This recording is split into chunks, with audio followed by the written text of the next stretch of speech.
Hello, welcome back my channel. ഇന്ന് നമുക്ക് വളരെ എളുപ്പത്തിൽ ഉണ്ടാക്കിയെടുക്കാൻ പറ്റുന്ന മത്തിപ്പീര ഉണ്ടാക്കിയെടുക്കാം. അതിലേക്ക് വേണ്ട സാധനങ്ങളാണ് 2 സവോള കൊത്തിയരിഞ്ഞത്, 2 തക്കാളി അരിഞ്ഞത്, 5 പച്ചമുളക്, ചെറിയൊരു കഷ്ണം ഇഞ്ചി ചതച്ചത്, കുറച്ച് വെളുത്തുള്ളി ചതച്ചത്, കറിവേപ്പില, 1.5 ടീസ്പൂൺ മല്ലിപ്പൊടി, 1/2 ടീസ്പൂൺ മഞ്ഞൾപ്പൊടി, 1 ടീസ്പൂൺ മുളക് പൊടി. ചട്ടി ചൂടായി വരുമ്പോൾ അതിലേക്ക് എണ്ണ ഒഴിച്ച് കൊടുക്കുക. അത് ചൂടായി വരുമ്പോൾ അതിലേക്ക് 1/4 ടീസ്പൂൺ ഉലുവ പൊട്ടിച്ചെടുക്കുക. അതിലേക്ക് കുറച്ച് പെരുംജീരകം കൊണ്ട് ചേർത്ത് പൊട്ടിച്ച് അതിലേക്ക് ഇഞ്ചി വെളുത്തുള്ളി ചതച്ച പേസ്റ്റും കൂടി ചേർത്ത് അതിൻ്റെ പച്ചമണം പോണ വരെ വഴറ്റിയെടുക്കാം. അതിലേക്ക് സവോള ചേർത്ത് കൊടുക്കുക. എന്നിട്ട് ജസ്റ്റ് ഒന്ന് ഇളക്കി കൊടുത്ത് പച്ചമുളക് പൊടിയും ചേർത്ത് നന്നായി വഴറ്റി കൊടുക്കാം. സവോള വാടി വരുമ്പോൾ അതിലേക്ക് തക്കാളി ചേർത്ത് കൊടുക്കുക. എന്നിട്ട് ചെറുതായി ഒന്ന് ഇളക്കി കൊടുത്ത്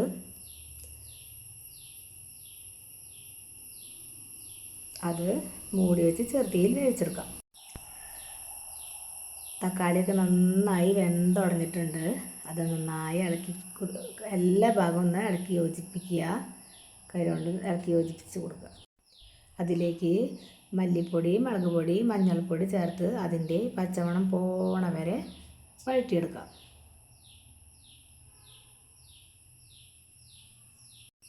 അതിലേക്ക് പുളിവെള്ളം ചേർത്ത് കൊടുക്കുക. ഒരു ചെറുനാരങ്ങ വലിപ്പത്തിലുള്ള പുളി പിഴിഞ്ഞിട്ട് അതിൽ കുറച്ച് വെള്ളം ചേർത്ത് കൊടുത്താൽ മതി.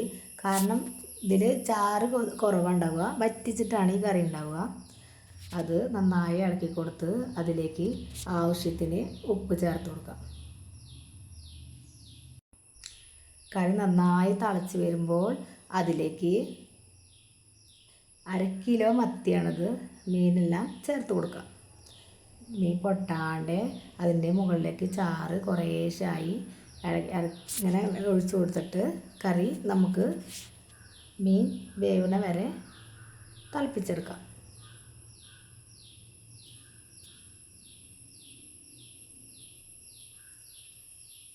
മീൻ നന്നായി വെന്തു. അതിലേക്ക് 1/2 മുറി നാളികേരം, ഇതിലേക്ക് 2 ചുവന്നുള്ളി കൊണ്ട് ചേർത്തിട്ടുള്ള ചതയ്ക്കാനേ പാടുള്ളൂ, അല്ലാണ്ട് അരയ്ക്കാൻ പാടില്ല. ആ നാളികേരം ചേർത്ത് മീനൊന്നും പൊട്ടിപ്പോവാതെ മെല്ലെ കയ്യിലുകൊണ്ട് ഇങ്ങനെ എല്ലായിടത്തേക്കും ഇളക്കി ഇങ്ങനെ യോജിപ്പിച്ച് കൊടുക്കാം. പൊട്ടിപ്പോകാൻ പാടില്ല, മെല്ലെ വേണം. അങ്ങനെ മെല്ലെ ഇങ്ങനെ മറിച്ച് വേണം അതിങ്ങനെ എല്ലായിടത്തേക്കും നാളികേരം ആക്കി കൊടുക്കാൻ. മീനൊക്കെ വെന്തു. അപ്പോൾ അതിലേക്ക് കറിവേപ്പില പച്ച വെളിച്ചെണ്ണയും കൂടി ഒഴിച്ച് കൊടുത്തിട്ട് അടച്ചു മൂടി വയ്ക്കാം.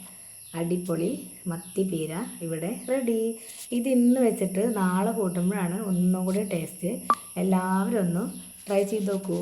Thank you for watching. എല്ലാവരും എൻ്റെ ചാനലൊന്ന് സബ്സ്ക്രൈബ് ചെയ്തേക്കണേ. Thank you.